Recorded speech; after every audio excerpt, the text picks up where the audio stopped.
Sweetheart, first class isn't a playground. Move before I call someone who matters. The man's voice dripped with privilege. Slow, white, deliberate.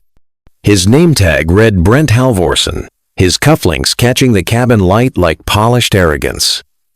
He hadn't even looked at the boarding pass clutched in Zara Cole's small hand. 9-year-old Zara blinked up at him, confused but polite. Sir, my seat is 2A. Brent gave a thin smile. I paid for 2A. You people always think rules bend when you whine hard enough. The phrase "you people" slid across the aisle like poison. A few passengers glanced up, then looked quickly away. The practiced cowardice of onlookers. Zara tried again. It says 2A on my ticket. A flight attendant approached Dana Pike, blonde bun, fixed smile, voice already siding with the louder wallet. Sir, ma'am, oh hello there, sweetie. Her eyes flicked over Zara's brown skin. Her braids tied in blue ribbon. Are you sure you're supposed to be up here? My daddy bought it for me, Zara said. He's right outside. Dana chuckled, brittle. Of course he is. But sometimes computers mix things up. Why don't we move you to the nice section in the back? More kids back there. Brent laughed. Exactly. Let the billion-dollar babysitter handle coach. A ripple of embarrassed laughter from row 3. Someone muttered, entitled little princess. Zara's throat tightened. She set her small backpack in the overhead and climbed carefully into the seat, her feet not reaching the floor. This is my seat, she whispered, barely audible. Brent leaned closer, voice low enough for menace. Listen, kid, I've flown longer than you've been alive. Don't make this ugly. Dana's smile sharpened. Sweetheart, cooperate, please. When Zara didn't move, Dana's tone hardened. Okay then. Security can handle it. She pressed the call button with theatrical calm. The cabin filled with murmurs. The tiny clicks of phones recording. Zara's hands trembled, but she didn't cry. She remembered her grandmother's voice the night before, reading scripture over cocoa and blankets. Be strong and courageous. Do not be afraid. For the Lord your God will be with you wherever you go. Joshua 1-9. She breathed it now like armor. Be strong. Sir, she said to Brent, steady at last. You can't take what isn't yours. For the first time, he looked startled. Excuse me? The pilot's voice crackled over the intercom, asking for calm in first class. Dana spoke into her radio, murmuring codes. Within minutes, 2 gate agents entered the cabin. One crouched beside Zara. Sweetheart, why don't you come with us? Brent smirked. Finally. Zara held up her ticket. It says 2A. The agent hesitated. He could see it, the printed truth in her shaking hand. But procedure was gravity. It pulled him toward convenience, not justice. Let's talk outside, okay? As she stood, Brent's voice followed. See? That's how you learn respect. The slap wasn't physical this time, but it hit harder. Zara walked the aisle with her head high, every step an act of defiance too quiet for cameras to catch, yet too loud for conscience to ignore. At the gate, her father, Maurice Cole, was waiting. Tall, calm, tailored restraint wrapped around a volcano. Why is my daughter crying? Dana's answer was smooth. Miscommunication, sir. She was in the wrong seat. Maurice glanced at the boarding pass, then at Brent, still visible through the open door, sipping champagne. That's her seat, he said evenly. 2A is hers. The agent mumbled something about system error. System error, Maurice repeated, eyes narrowing. The system always seems to make the same kind of error. He placed a hand on Zara's shoulder. We'll handle this. Dana forced a smile. We can. Rebook her. Maurice's tone turned to glass. You'll rebook the truth, not my daughter. The gate fell silent. Passengers behind the glass filmed openly now. One whispered, "Is that Maurice Cole?" Another, "He's the black billionaire from Cole Tech." Dana's professional mask cracked for half a second. "Sir, please lower your voice." Maurice did not. "The only thing lowering here will be your company's reputation, if that man's glass of champagne keeps flying in my daughter's seat." Security called for temporary deboarding for safety. The plane's engines cooled. The flight that should have taken off in 3 minutes was suddenly grounded. Inside, Brent frowned at his untouched drink. "You've got to be kidding me." Outside, Maurice wrapped his coat around his daughter. Cameras flashed. Somewhere, social media uploaded its first shaky clip. Billionaire's black daughter, kicked from seat, into a flight delayed. Zara looked up, tears drying on her cheek. "Daddy, did I do wrong?" He knelt, voice low. "You did perfect, baby. You sat where you belonged." Behind them, engines stayed silent. Lights blinking like warning beacons across the runway. A system caught in its own reflection.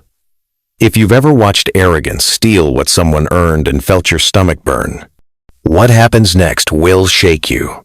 Don't forget to like, subscribe, because Maurice Cole's next move will ground more than a flight. The terminal was too bright for sorrow. Floodlights, glass, and polished floors turned every tear into a reflection. At gate B-17, a plane sat motionless. An 8-year-old girl's seat dispute, now an official security incident. Zara Cole sat in her father's coat beside the window, silent, her blue braid ribbon trembling with each breath. Her father, Maurice, crouched in front of her. Breathe in, out. Through the glass, she could still see Brent Halverson lounging in 2A, sipping champagne. The man who had told her, "You people always think rules bend when you whine." A flight attendant, Dana Pike, approached with a manager whose badge gleamed. "Customer experience." "Mr. Cole," he began smoothly. "We're resolving the misassignment. These things happen." Maurice stood. "They don't happen. They're helped." "Sir, please don't escalate." "Escalation," Maurice said evenly, "is a grown man keeping my child's paid seat while you call her sweetheart and move her to the back." People nearby went still. Dana's smile cracked. "We can rebook her on the next flight." Zara lifted her boarding pass. "It says 2A. The manager blinked. "Procedure, sweetheart."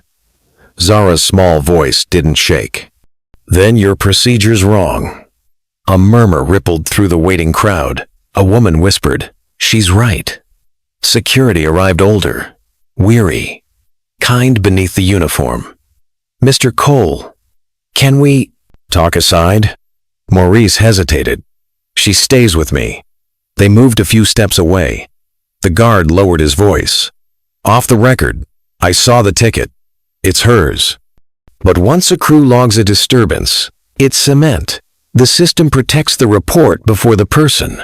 Maurice's eyes hardened. "Then we'll rebuild the cement." His assistant Alicia hurried up, tablet in hand. "It's already viral," she whispered. The clip showed Brent's smirk, Dana's tone, the line you people captioned, "Billionaire tantrum delays flight." "Frame it fast, sell it faster," Alicia muttered. "They've made her the problem." Maurice's voice dropped. "Then truth has to run faster than lies." He glanced at Zara. "How's your courage?" She tied the loose ribbon at the end of her braid. "Still strong." Ruth Cole arrived quietly, wrapped in a gray shawl that smelled like prayer. One look at her son, one at her granddaughter, and she knew the story. Without words, she knelt, cupped Zara's face. "You sat where your name was printed?" "Yes, ma'am." Then the world fumbled, "Not you." Alicia's phone buzzed. "Statement from Harbor Air," she said. Unfortunate misunderstanding. Staff acted with professionalism. Ruth exhaled through her nose. They turned her silence into their virtue. The security officer returned, clocking out, a folded slip in his palm. Dropped by accident, he said quietly, handing it to Maurice before walking away. Maurice unfolded it. A handwritten note, Red Wing node, hold safety. Incident data. Ask host for quarantine under 42.7. Alicia's eyes widened. If the host quarantines, the airline can't alter a thing. Maurice nodded slowly. Then that's our lever. He opened his tablet, creating a new file titled Clean Chain. First, we need the seat manifest before Brent's scan. Second, the jetway audio. Third, crew radio. Fourth, the disturbance log. Each with Brent. Timestamps. Alicia typed as he spoke. Naomi Vega's still freelancing. I'll bring her in. She knows digital forensics. Ruth watched him, a hint of pride in the corners of her tired eyes. Run with endurance, not fury, she said softly. Zara traced a finger through the window fog, drawing a tiny wing that faded fast. Grandma, what's endurance mean again? Keep walking when the road's unfair, Ruth said. That's where God waits. Behind them, the loudspeaker crackled. Flight 218 canceled due to technical reasons. Passengers groaned. Brent emerged, annoyed at inconvenience, not conscience. Reporters swarmed. Flashes flickered. Maurice gathered Zara's bag. We're leaving, Dana called after him. Sir, please calm down. He didn't even turn. Calm is what built this mess. Truth, we'll fix it. They passed under signs that gleamed. Canceled in red. Outside, the wind smelled of jet fuel and rain. In the car, Ruth settled Zara between them. You didn't cry? She asked. Zara shook her head. I remembered Grandma's verse. God said, don't be afraid. Maurice looked out the window toward the grounded planes, their lights blinking like slow pulses. He also said he'd be with us wherever we go. Alicia checked her phone again. Naomi's in. She said, you bring proof. I'll bring sunlight. Maurice smiled for the first time that night. Then let's start the dawn. Zara leaned against his arm, half asleep. Daddy, will I fly again? He looked down at her. Yes, baby. Next time you fly, the sky will know your name. The car rolled into the wet dark, headlights cutting paths like truth carving through fog. Behind them, in Gate B-17's reflection, the words flight canceled blinked on the glass, each flicker a quiet confession. The next morning began without sunlight. The sky hung low over the Cole estate, gray as static. Reporters camped beyond the gates, their lenses peering through rain like insects drawn to tragedy. Inside, the house was quieter than grief. The TV stayed off. The news didn't need their permission to speak. Maurice stood at the dining table, surrounded by screens, open tablets, half-charged phones, and a tangle of charging cords that looked like veins feeding one beating idea. Across the table, Ruth poured coffee and said nothing. Zara sat beside him, drawing airplanes again, each wing longer than the last. On the side, she wrote in careful handwriting, "Fly without fear." Alicia entered, soaked from the rain, hair pinned back. "Naomi's online," she said. Maurice nodded, turning the laptop toward him. Naomi Vega's face appeared in pixels, calm and razor-sharp. "Morning, Cole family," she said. I watched the clip. They edited out everything that mattered. "Standard playbook," Maurice muttered. "They own the version of reality people see." Naomi smiled faintly. "Not for long. Someone inside sent me metadata from the manifest system. It shows 2A was assigned to Zara 3 hours before boarding. The timestamp's real." Ruth let out a low whistle. So the truth finally raised its hand. Naomi leaned forward. "But we need chain verification. One screenshot isn't enough. We need the data file with the airline's digital signature." Maurice's brow furrowed. "That's locked behind their cloud node." Naomi nodded. "Harbor Air's Red Wing server. You still have that note from the guard?" He pulled it from his pocket. Ask host for quarantine under 42.7. Naomi smiled. Exactly. 42.7 is an FAA clause that freezes data when tampering suspected. If you file a petition with evidence, the host must isolate the node. Alicia was already typing. How fast? Hours, Naomi said. And once it's quarantined, Harbor Air can't delete or rewrite a byte. Maurice exhaled. Then, we move now. Ruth, sitting beside Zara, closed her Bible gently. Before you move fast, she said, remember what the word says. Let us run with endurance the race that is set before us. Hebrews 12:1. She looked at her son. Don't sprint with anger. Walk with purpose. Zara repeated the line softly, tracing it under her drawing. Endurance means keep going even when it's not fair, right? Ruth nodded.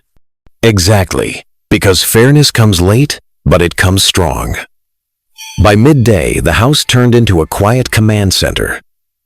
The rain stopped, but tension hummed through the walls.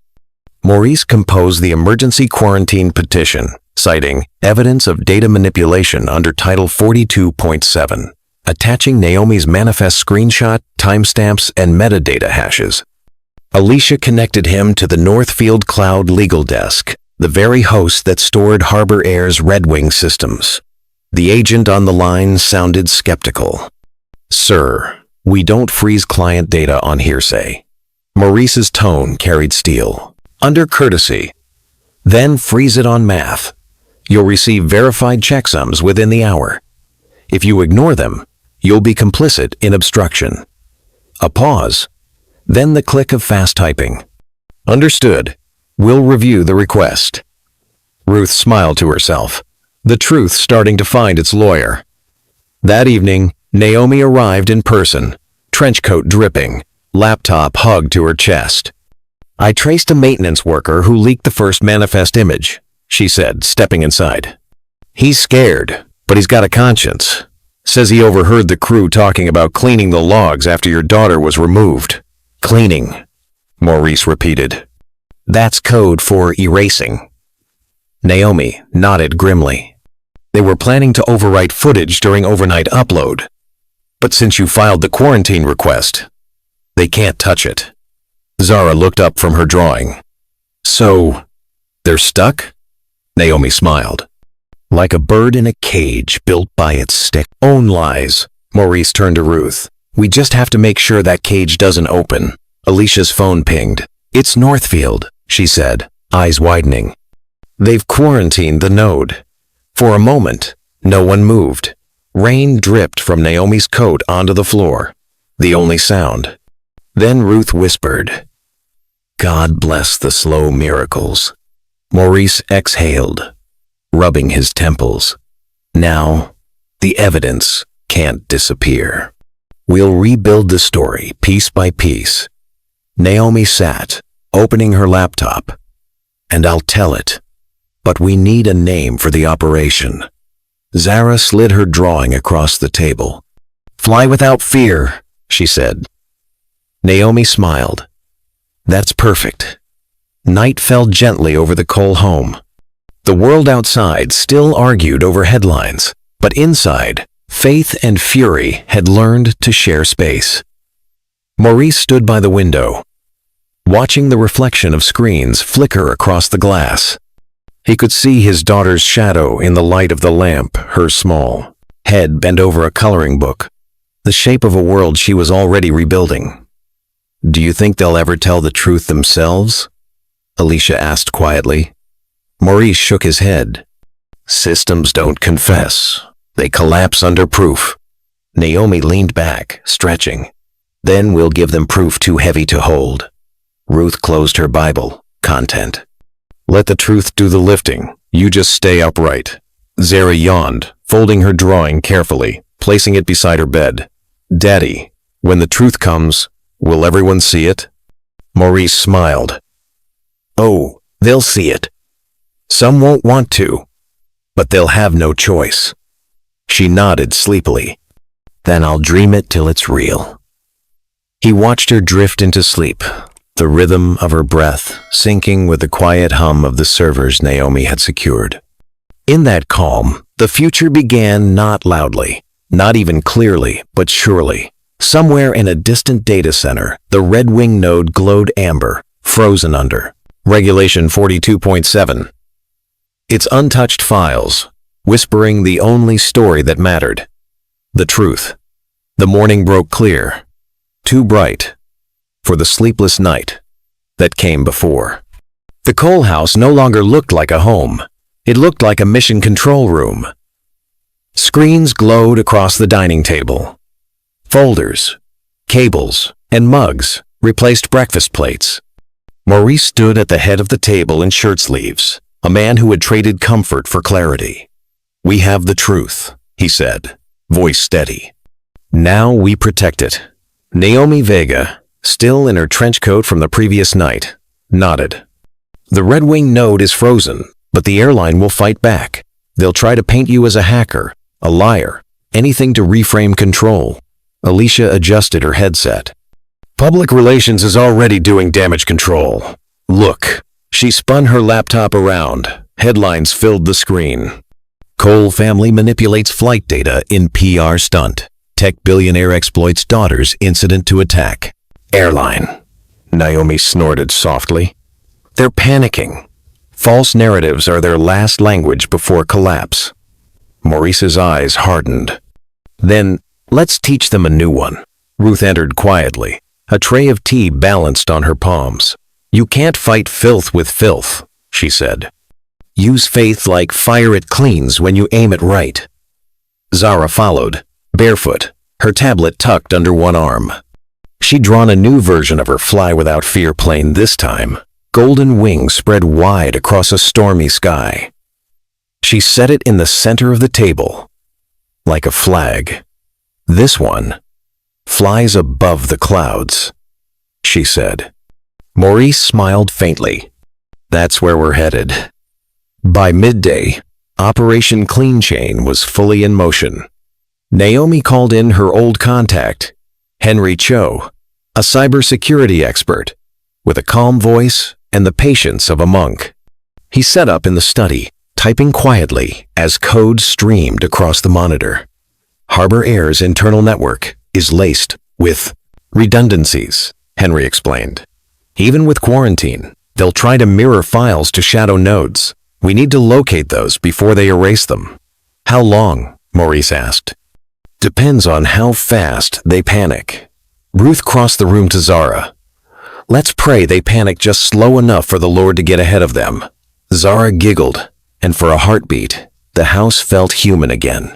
That afternoon, Maurice met Naomi on the back porch, sunlight cutting through the oak branches.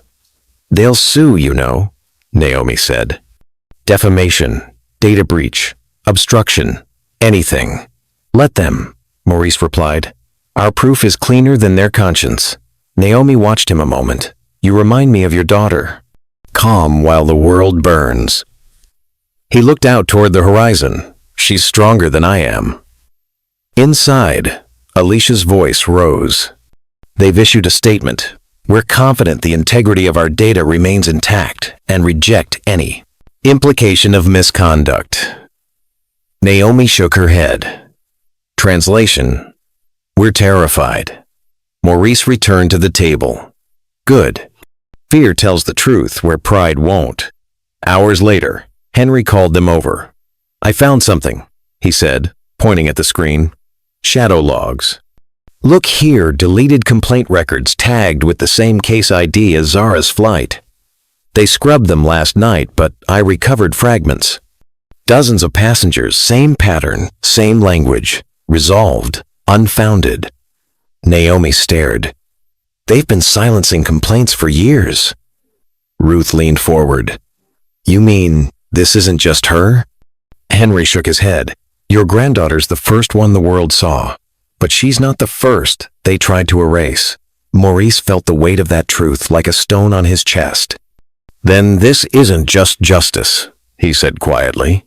"It's accountability." Naomi's phone buzzed. She scanned the text and smiled grimly. "The FAA just Acknowledged receipt of the quarantine report. They're investigating.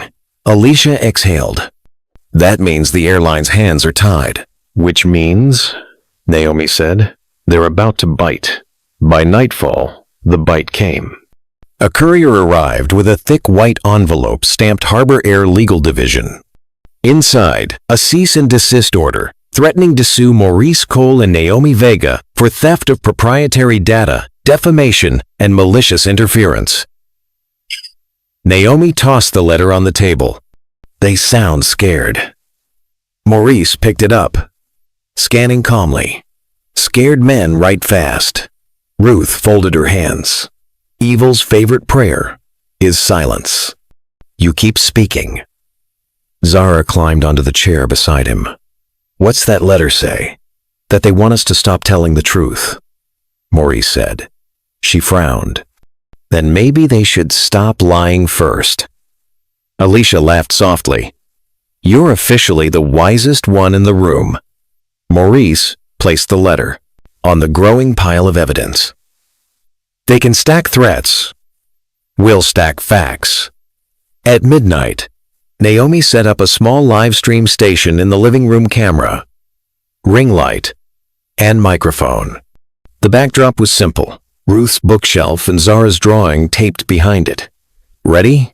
Naomi asked. Maurice nodded. Just the facts, no anger. Naomi hit record. This, she began, is not a stunt. It's a story told in data. You've seen the viral clip. What you haven't seen are the internal records proving a deliberate cover-up. These are the recovered complaint logs, each marked unfounded under the same supervisor ID that handled Zara Cole's case. We'll release them to the FAA tonight. Her voice stayed calm but firm. This isn't just one family's fight.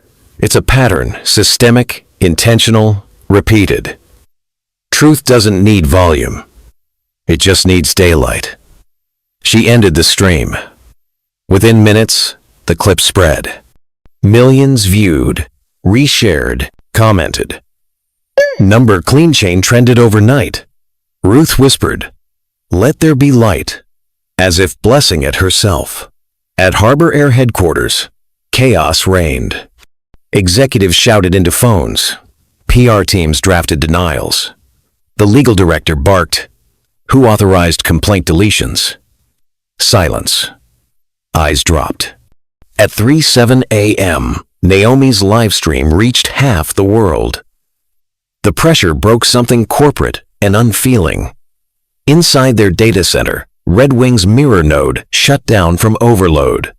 By morning, Harbor Air grounded all flights. The news broke like thunder. Harbor Air suspends operations pending federal inquiry. Deleted complaint records under investigation.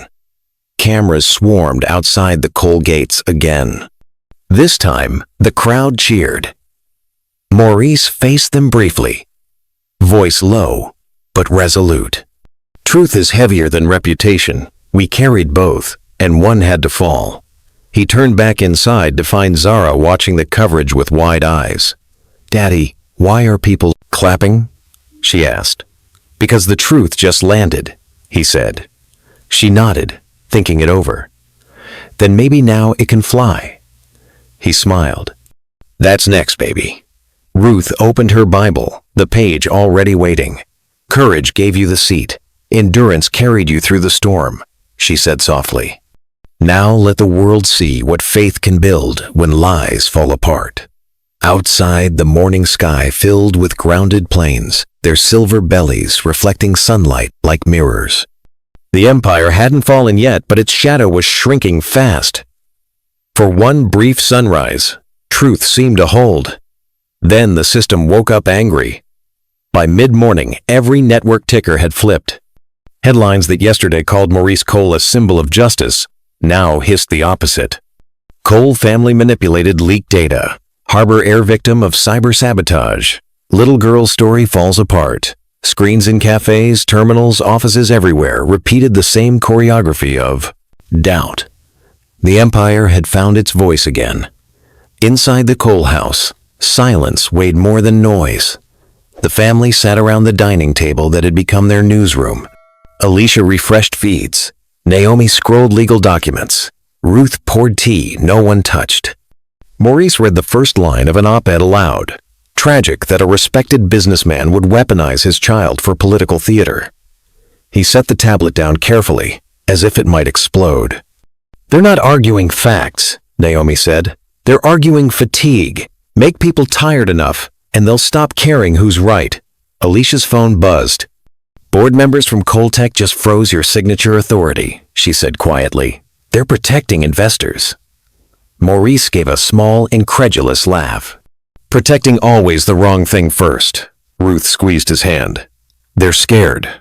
That's the first shadow truth throws." At 10 a.m., the retaliation deepened. A process server arrived at the gate with a stack of papers. Cease and desist, temporary injunction, and formal accusation of data theft.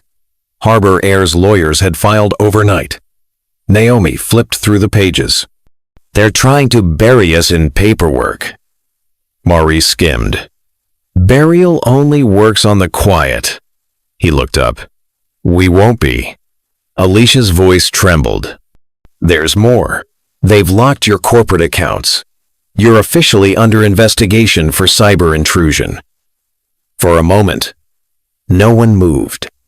The rain outside began again, faint against the glass. Ruth finally spoke. "You said you wanted a fight that mattered. This is it." Zara appeared at the doorway, holding her sketchbook to her chest. "They're saying I lied, Daddy."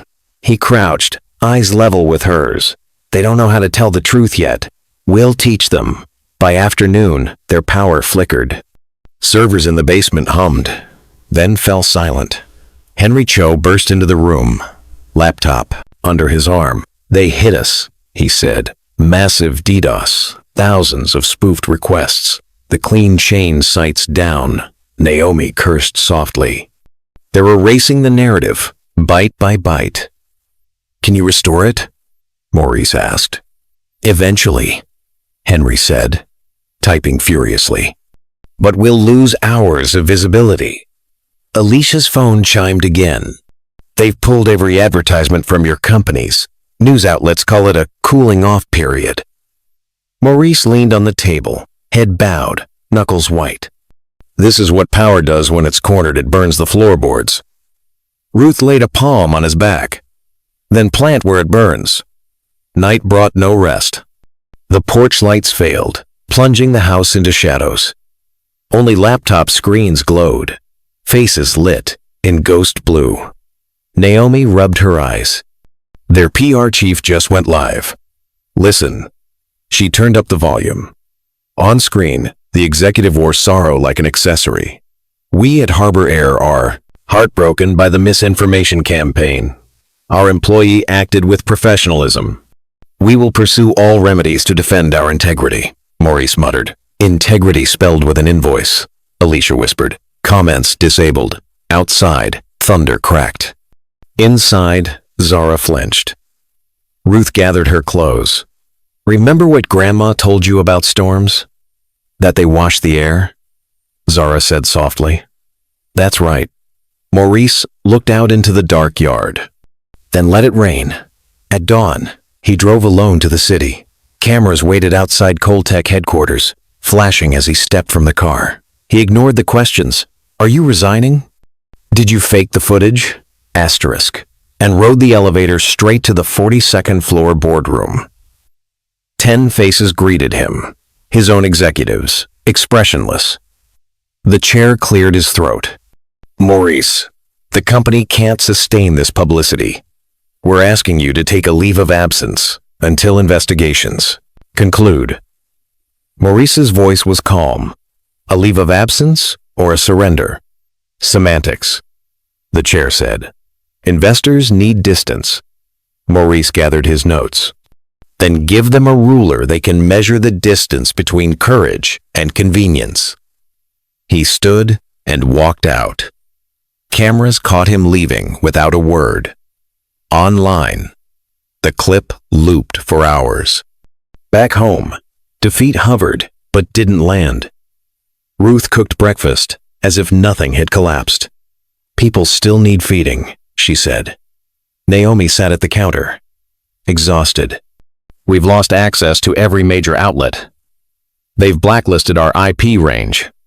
Even sympathetic reporters can't reach us." Henry looked up from his screen. "Maybe not every outlet." "Remember the engineer who helped us from inside Red Wing? He just sent a message.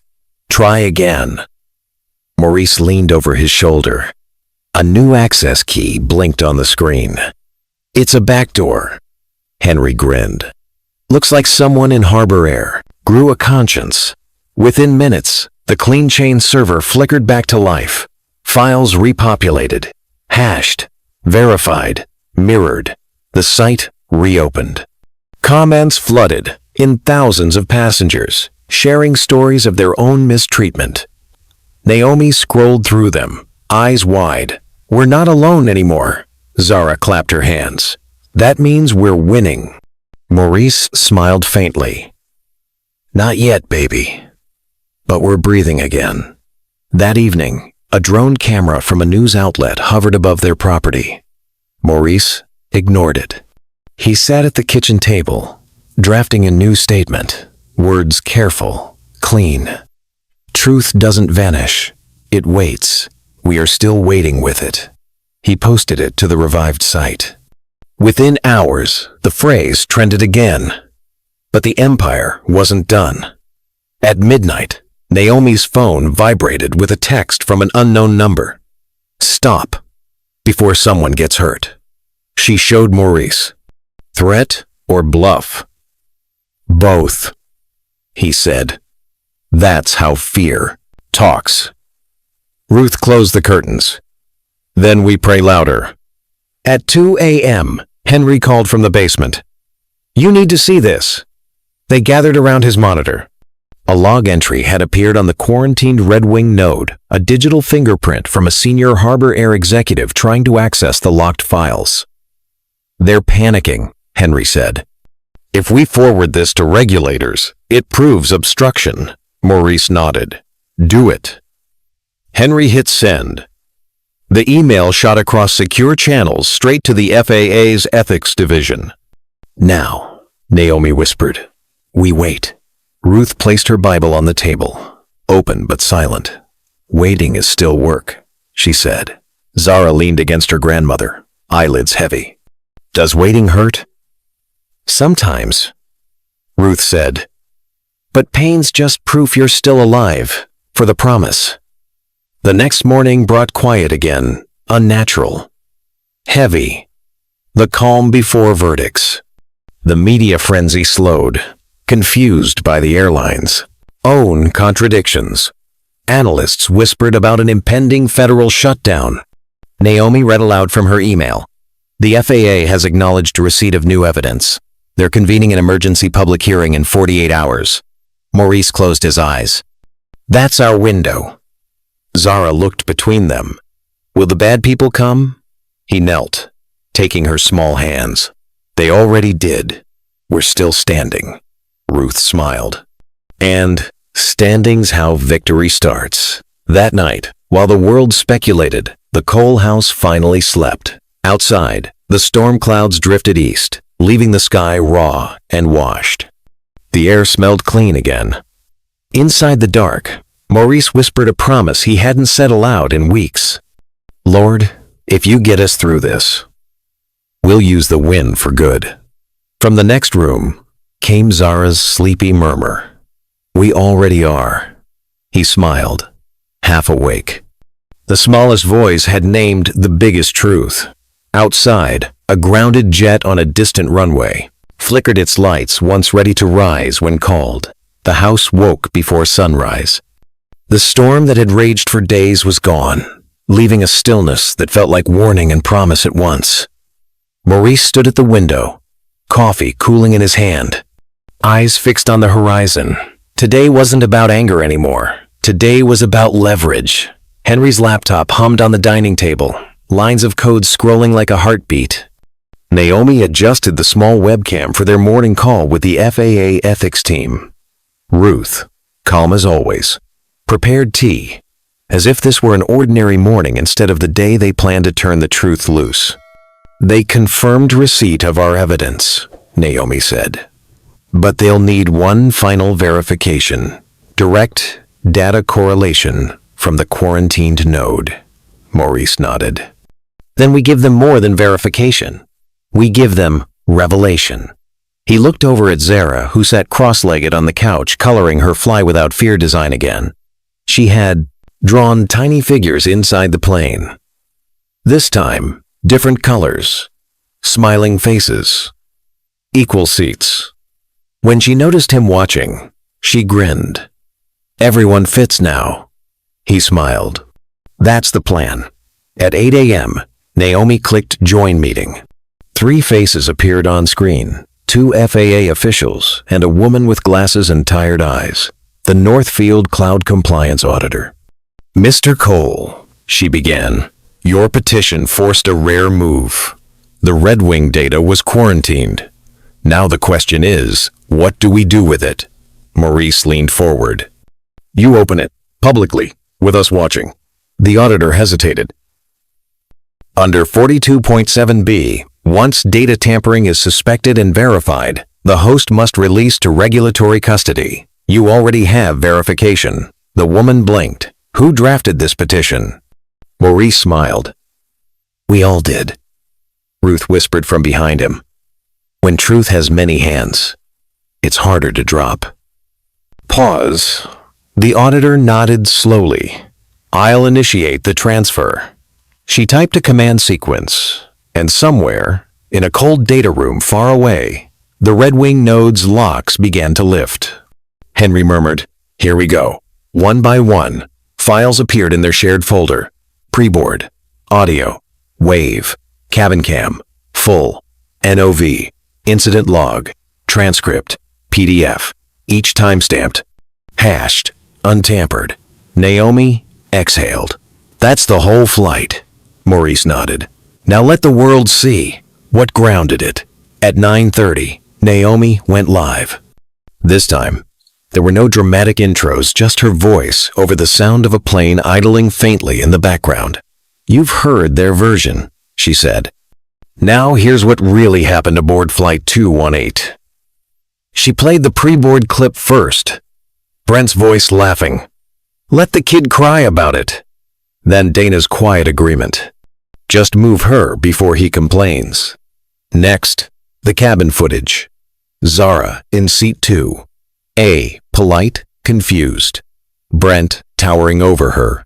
Venom smooth as silk. Then the slap, not of skin, but of tone. The contempt. The phrase, you people. The world froze. Naomi continued. Steady. This isn't about one man or one airline. This is about a system that edits the truth to stay comfortable. And comfort has grounded us long enough. Within minutes, the live stream hit 10 million views. Hashtags reignited. Number Fly Without Fear returned to trending. Inside Harbor Air's headquarters, executives shouted over one another. PR demanded control. Legal demanded silence. But neither could stop the cascade.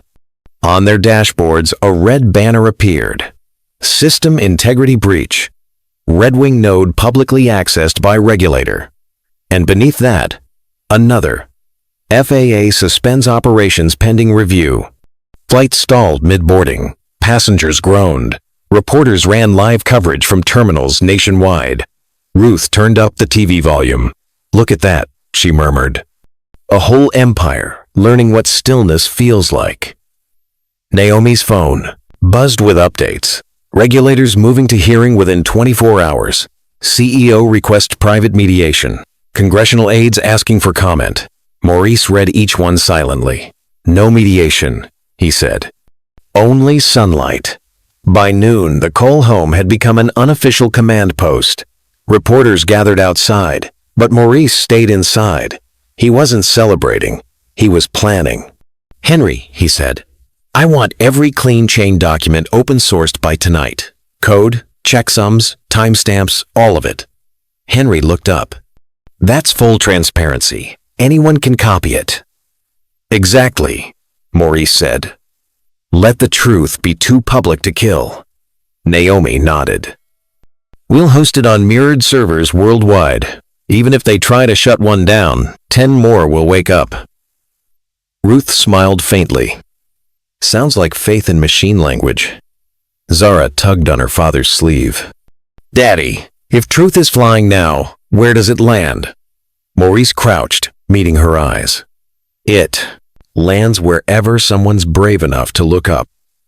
At 2:15 p.m., the retaliation began again, but this time, it wasn't from harbor air. It came from silence itself. The phone rang. A low, composed voice spoke. Mr. Cole, the FAA appreciates your cooperation. We'll handle the rest now. No need for further media appearances. Maurice caught the subtext, instantly polite containment. With respect, he said, we'll keep speaking until you've acted. This story belongs to the passengers now. He hung up before the man could answer. Naomi grinned.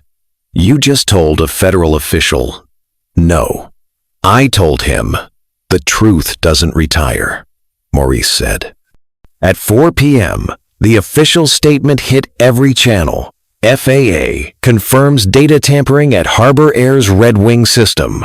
All operations suspended pending ethics hearing. And beneath it, a smaller line. Hearing scheduled within 24 hours. Cole family to testify. Ruth exhaled. So the reckoning's booked. Zara clapped her hands once. We get to tell them everything?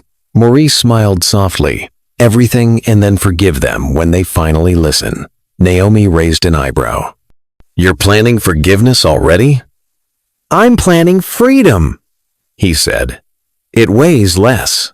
That night, as the city flickered with headlines, Maurice stood alone on the back porch. For the first time, the air felt light. The empire was quiet, waiting for its own verdict. Ruth joined him, holding a mug. You think they'll change? He thought for a moment. Systems don't change until people inside them do. Maybe we lit a spark. She nodded. Sparks start fires. Fires clear ground. Inside, Zara's laughter drifted from the living room, where she and Naomi were cutting paper airplanes. This one's called truth, she said, holding one up. This one's called courage. And this, she held up a gold one, is victory. Maurice smiled, not correcting her. Timing. Save that one for tomorrow. Ruth glanced upward at the night sky. Feels like tomorrow's already started. The next morning broke with a rare silence. At airports worldwide. Empty gates. No engines, no announcements, only the sound of waiting. The system had shut itself down, not from protest, but from conscience. Inside their home, Maurice received a message from the FAA chair herself. Mr. Cole, the public hearing will convene at 6 p.m. All evidence entered into record. Thank you for your endurance. He read it twice, then smiled. Endurance, he said quietly. We ran our race. Zara looked up from her cereal. Did we win? Ruth answered before he could. Child, winning isn't the sky opening. It's knowing you didn't fall when it closed. Maurice looked out the window. Beyond the still airport skyline, a single plane cut across the morning authorized to fly emergency routes only. It rose slow, steady, and brilliant against the dawn. He whispered, Looks like truth found its wings. The Federal Ethics Hall looked different this time. No corporate banners, no private guards, no executives pretending calm. Just light, sharp, clinical, honest. Cameras lined the walls, reporters filling every seat. The air heavy with the silence of millions watching online. At the front table sat Maurice Cole, Naomi Vega, and Zara, the small girl who had refused to leave C at 2A. Ruth sat directly behind them, Bible in her lap, her eyes steady as anchors. Across the aisle waited Kara Winters, the flight attendant who'd sided with privilege over principle, and Brent Halverson, The man whose words had started it all. Their lawyers whispered, but both looked hollow, the polished arrogance of first class replaced by pale unease. The chairwoman adjusted her microphone. We are convened under docket 47-F. The Cole family has petitioned for public disclosure of data and reform in passenger ethics. All evidence presented today is under oath. She looked directly at Brent. Mr. Halvorsen, you requested to make a statement first. Brent's throat moved, but no sound came. His attorney nudged him. Finally, he said, I was stressed. I travel often. I didn't think. You did think, Maurice said quietly. His voice didn't rise. It cut. You thought my daughter's presence in that seat made you smaller. Brent swallowed. I never meant intent is easy, Maurice said. It's impact that takes courage. The chairwoman raised a hand. Mr. Cole, you'll have your time. Please continue, Mr. Halvorsen. But Brent said nothing more. He sank into his seat, hands folded. The first-class mask finally cracked. Naomi stood. Exhibit A, she said, connecting her laptop to the hall's screen. The verified uncut footage from Flight 218. The video played laughter before boarding, Brent's mocking tone, Dana's quiet compliance, Zara's trembling voice. This is my seat. Then, the sound that had frozen the world. The contempt in you. People always think rules bend when you whine. Gasps spread through the room. Some reporters turned away. The chairwoman's face hardened. Naomi clicked forward. Exhibit B complaint records scrubbed from Harbor Air's Red Wing node. Screens filled with text. Resolved. Unfounded. Passenger overreacted. Footage adjusted for clarity. This language, Naomi said, appears in hundreds of deleted reports. Same supervisor ID. Same department. Same lie. She closed the laptop softly. This wasn't a mistake. It was a policy. The chairwoman nodded. Thank you, Miss Vega. She turned to Maurice. Mr. Cole, you may speak. Maurice stood. His calm. The kind that comes only after fire. We were told to be silent. To wait for the process. To let the system work. But silence is the system's favorite sound. He pointed to the screens. This isn't about one flight or one child. It's about who gets believed when they tell the truth. My daughter was 9 years old. She had proof in her hand. And still, they called her a disturbance. His voice cracked once, then steadied. We don't ask for revenge. We ask for repair. Transparency for every incident, accountability for every erased name, and a culture where dignity doesn't need wealth to be heard. The room stayed silent, not in resistance, but in respect. The chairwoman cleared her throat. Miss Winters, do you wish to respond? Kara Winters stood slowly, every inch of her posture trembling. I've watched that footage 100 times. I wish I could erase myself from it. Naomi met her eyes. You already did. The system helped you. Kara nodded, tears forming. Yes, and I let it. I wanted to keep my job, to keep calm in first class. But calm isn't peace when it comes from cruelty. She turned toward Zara. You didn't deserve what I did. I'm sorry. Zara's small hands gripped the table. You hurt me, she said softly. But Grandma says when people remember their hearts, God lets them start over. Kara covered her mouth, crying quietly. Even the chairwoman's voice softened. Let the record reflect the apology. Brent shifted uneasily. What about me? He muttered. Maurice looked at him. You get the same chance as her to choose who you want to be after the truth. Brent stared at the table, unable to look up. The chairwoman tapped her notes. This committee finds sufficient evidence of data tampering, ethical misconduct, and racial bias. Harbor Air's executive board is to be suspended pending federal review. Additionally, The Clean Chain Initiative, proposed by the Cole family, will be adopted as mandatory protocol for all major carriers. Naomi exhaled. Alicia squeezed her hand. Ruth whispered, "Thank you, Lord." Didn't fully understand. She just knew the air felt lighter. The chairwoman nodded toward Maurice. Final remarks? Maurice placed a hand on his daughter's shoulder. "We didn't win," he said. "We just stopped losing. Now the rest of the world has to learn how to keep it that way." The gavel struck once clear, echoing, hearing, adjourned. The steps outside the building had never felt so long. The crowd was larger than ever. Journalists, families, strangers holding handmade signs. One read, "We all deserve to." As the Coles emerged, applause rose like thunder. Cameras flashed, but this time, the light didn't blind, it illuminated. A reporter called out, "Mr. Cole, will you sue the airline?" Maurice shook his head. "We don't build change with lawsuits. We build it with laws." Another asked, "What do you want people to remember?" He smiled. "That a 9-year-old girl stayed in her seat when the world told her to move. That's all." Zara tugged his hand. "Daddy, are we flying home?" "Not yet," he said. "We're walking today." "It's good to feel the ground before you take the sky." Ruth joined them, tucking Zara's hair behind her ear. "You spoke truth without shouting," she said. "That's a rare miracle." Naomi looked back at the hall, where the words "Clean Chain Hearing" glowed on the screen above the doors. "Feels like the system finally listened." Maurice nodded.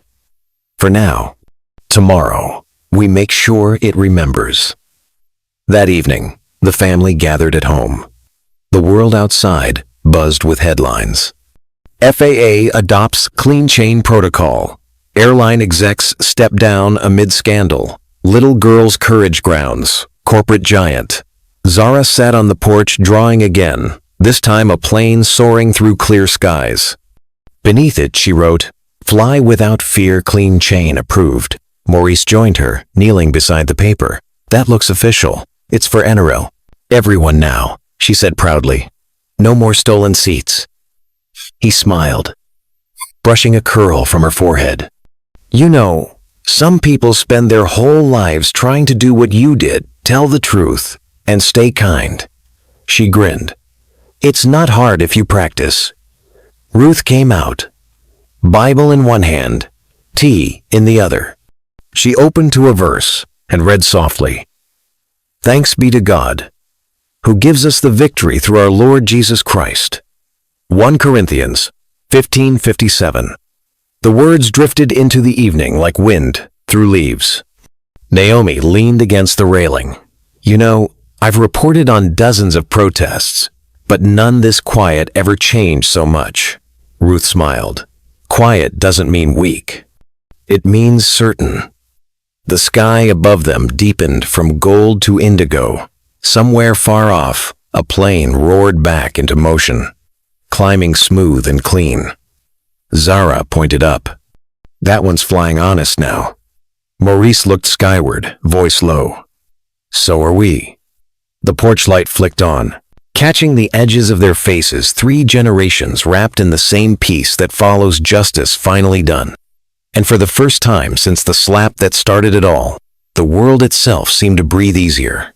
The morning after the hearing, peace settled over the Cole estate like a long-delayed sunrise. No reporters, no flashing lights, only the sound of wind through the oak tree Ruth had planted when Maurice was a boy. Inside, the TV played softly. Anchors reciting apologies. Networks correcting headlines. The same stations that once called Zara a disturbance, now calling her a symbol. "The Clean Chain Initiative launches today," one voice said. "Industry-wide transparency reform, inspired by 9-year-old Zara Cole." Maurice muted the screen and smiled at his daughter, who sat cross-legged on the rug, drawing again this time. A plane with every window glowing gold. Beneath it, she wrote in neat block letters, "Tooth flies first." Naomi dropped by with coffee. and a grin that looked like sleep finally caught up. "You're trending again," she said. Number Fly Without Fear hit 200 million. Ruth chuckled from the kitchen. "The Lord sure knows how to make a headline." Maurice shook his head, amused. "Let's hope they remember the lesson longer than the hashtag." Zara looked up. "Does this mean people won't be scared to fly now?" He crouched beside her. "It means they'll think twice before taking what isn't theirs, and that's a start." Outside, the driveway filled with sunlight. A delivery van stopped, no cameras this time, only a courier holding a small package. Inside was a silver model plane with clean chain, FAA edition, etched across the wings, and a note. "For Zara, you reminded us how to fly right." She held it like treasure. "Can we keep it forever?" Maurice nodded. "Until you're ready to pass it on."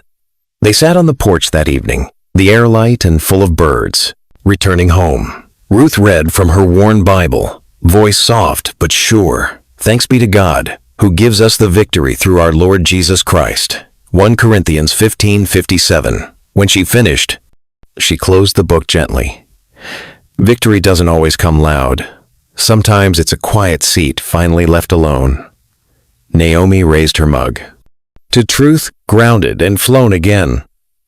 Maurice looked at his family, 3 generations against a washed sky, and felt the weight finally lift. To the little girl who taught the world to stay seated. Zara giggled, lifting her toy plane. To flying without fear. They watched the sun sink, the contrails of departing flights streaking orange across the sky, like signatures of change. The system hadn't just fallen, it had learned.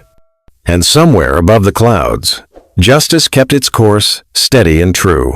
If you've ever been told to move, when you knew you belonged, remember Zara's story.